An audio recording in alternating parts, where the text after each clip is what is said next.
Welcome to the Professionals of the Inland Empire show with your host, John Tulac. I'm John Tulac, international business attorney located in Claremont, California. It's been my pleasure to be hosting Professionals of the Inland Empire. This is a podcast that I created to accomplish a couple of things. One is a way of giving back to the professional community who live and work here in the Inland Empire and do fantastic work. These are my business colleagues. They're attorneys, accountants, bankers, and business consultants, marketing people, people that I've come to know, like, trust, and refer business to, and vice versa. These are people who can help you in your business, providing for the needs that you have when you need a professional. We've highlighted a number of these people already over the course of a little over a year now. It began in May of 2025. And we usually feature 2 people a week. We've taken a little break and we're now resuming, call this season 2, although we're just going to keep our episodes in order. Today, there's no guest. It's just me talking to you today because I'm also introducing to you another variation on PI, and this is called Professionals in Enterprise. I will still be having guests, not today, but guests who will be outside of the Inland Empire, and we'll be talking about things that impact your business and how we can deal with those things that affect your business, both as a business owner and as a professional that may be serving your business. So why is that important? Professionals in enterprise is a different focus. There will be a particular topic, but broadly, it will involve policies and politics that impact your business. So by way of introducing this, I want to tell you about 2 things that really have been important in my professional life. One was education. I got a good education, went to law school, and I'm a lifelong student. I never stop learning. I never stop reading. It's one of the most important things that I do. It's one of my favorite things to do, is to keep up with what's going on in the world. I need to do that as an international business attorney, but I also just am abidingly curious about what goes on in the world. I want to know. And so I keep up about a lot of things. I've also been a professor for a lot of years. I'm retired now, but early on in my legal career, I started my academic career as adjunct faculty at Cal Poly Pomona, subsequently taught at several other law schools in Southern California, and it's always been a part of my professional life. The other thing that's important as a lawyer to me is a love for, a respect for the rule of law. And interestingly enough, rule of law, that of is very important. In a lot of countries around the world, there is not a rule of law that we can count on, where precedents are followed, where judicial decisions are not only valued, but they are respected and not attempted to be set aside by a mob in the street or a mob in the assembly or parliament or what have you. The law is the law. In so many countries, it's ruled by law, which means it's arbitrary and capricious. It's not reliable. The United States is committed to a rule of law. We're not always happy sometimes with the outcomes, but the 2 most important things for a civilization and for economic growth are an educated citizenry and a country which follows rules of law. So we can count on them. As business people, we want as much certainty as we can get in our life. And that's not always easy because policies and politics can upset the routine.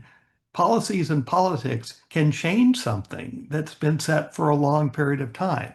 And certainly in the 21st century, whether it's been a Democrat in office or a Republican in office, we have seen some really wild swings in terms of policies and the politics that it took to enact legislation or attempt to repeal something, change it, and also to respect a rule of law in terms of what the Supreme Court would say is constitutional and not constitutional.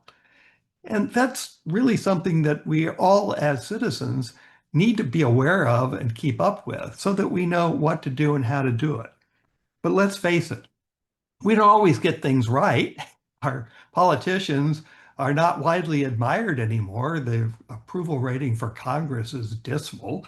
And so not only do we have our elected officials, but we have a bureaucratic state. These are people who have literally lifetime employment once they're in, especially in federal government.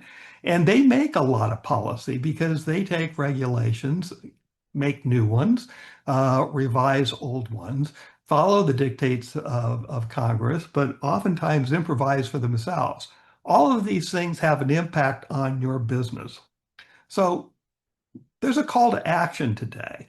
I'm going to give you an example, and we're going to look at the call to action about why this is important for you, the business person, to keep up with the policies and the politics that can directly or indirectly impact your business. And obviously, we would like those impacts to be positive, and we should be proactive about looking for those things that are positive. But we also have to be very diligent to make sure that our business freedoms, our business rights, and responsibilities don't get overburdened by the wrong kinds of regulations, the wrong kinds of legislation, the things that can dramatically hurt our businesses. And again, this is a reason why we have to keep up with what's going on around us.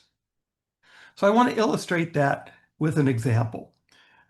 We know that a lot of the tariffs that the Trump administration has enacted, beginning literally from the day that Mr. Trump took office, have been struck down, have been paused, have been eliminated, and have been consistently replaced with other tariffs. Now, if you're in a business that is subject to tariffs, either in terms of the impact on your supply chain and higher costs that you're paying for your component parts and to make your finished products, but also in terms of where you might sell and who you might sell to because of retaliatory tariffs if you're selling internationally, or simply because your customers can't afford your goods anymore because even selling domestically, now you're priced too high. Those are all unhappy, unpleasant things. And so if you are negatively impacted by tariffs, you might not like it. You might feel helpless. And in fact, right after the tariffs were enacted, I got more calls about tariffs in a month than I got in the previous 20 years combined. I'm a deal lawyer more than a regulatory law attorney with my international practice, but I was fielding calls about what can we do about the tariffs. And unfortunately, at the time, I had to say, not much. We don't have any guidance. There doesn't seem to be any set of exceptions. We're just going to have to wait, and we're going to have to tough it out in the meantime.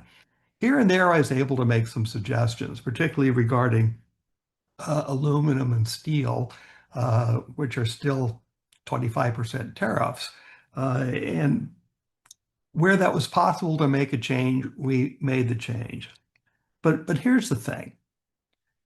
If you are negatively impacted by this current round of new tariffs, which, by the way, and until they get paused or until they get struck down, will be the law of the land, you have to look at what's coming in on your supply chain. You have to look at the impact of what's going out and how your pricing is going to change, or whether there will be further retaliation in your international markets.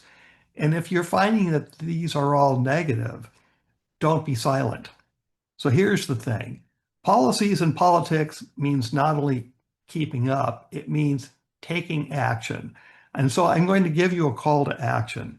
Get proactive about policies and politics that adversely impact your business. I'm going to give you some specific things that you can do. One is write to your congressperson, whoever that might be. Write to your state senators and tell them this is terrible, this is bad. Write to the regulators that are directly part of what may be negatively impacting you and share with them what the negative impact is. Quantify it to the extent you can. Don't be silent about it. Find others who are similarly situated. Knowledge is power, and so are associations, banding together, whether by petition, by lobbying groups, by trade associations. But whatever might be workable for you, find your allies and have common cause in presenting your grievance because you are being harmed by government action. That means that if you are a business to consumer business, then I would join the local chamber of commerce and I would regularly show up and I would find out what your fellow business people are dealing with. Find your common causes.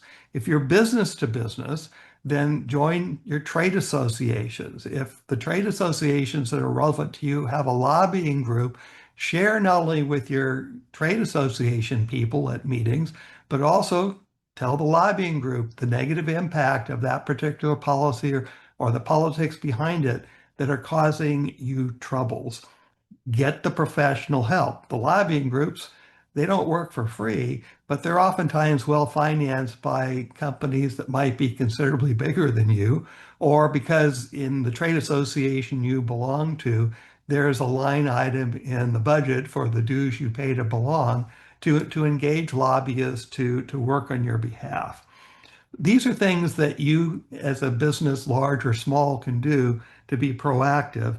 And obviously there's a theme here. It's communication. Good communication with those who can do something about it, whether it's for you or receiving the information and taking it under advice, is something that's within the power of every single one of us to do as American citizens. If there is a review and comment period in Congress about proposed legislation, then you're entitled to submit something.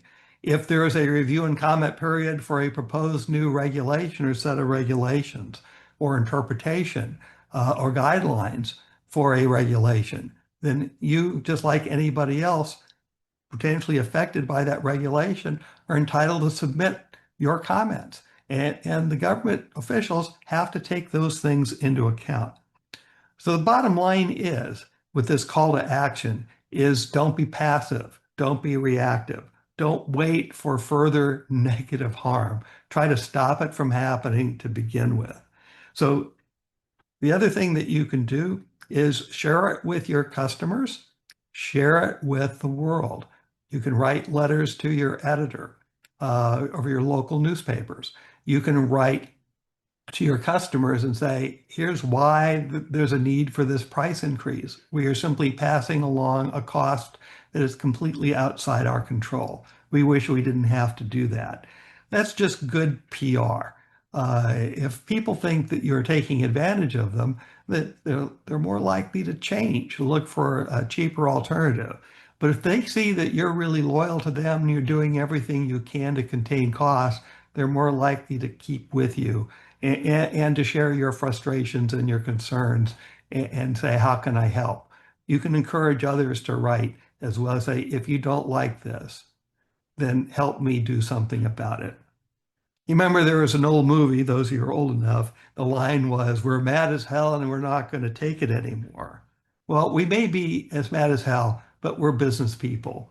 We're not going to riot in the streets like Antifa. We're not going to turn into communists like the DSA. We're not going to riot like the Proud Boys. We're not going to burn crosses like the KKK. We're business people. We know better than that. We don't riot. We do what's necessary, though, to call attention to what's adverse in what the policies and politics may be doing to our business. So that's my message for you today. It's a message of positivity. It's a message of hope. It's a message of resilience. So stay tuned. Our next adventure in Professionals of the Inland Empire will be back to our guests format. And I am looking forward to sharing those true professionals with you. So long for now, from Professionals in the Inland Empire and the occasional episode Professionals in Enterprise. Thanks for watching or listening to, depending on the case, the Professionals of the Inland Empire show with your host, John W. Tulac. If you have a suggestion for a guest, email him at jwtulac, that's JWTULAC, @gmail.com. jwtulac@gmail.com.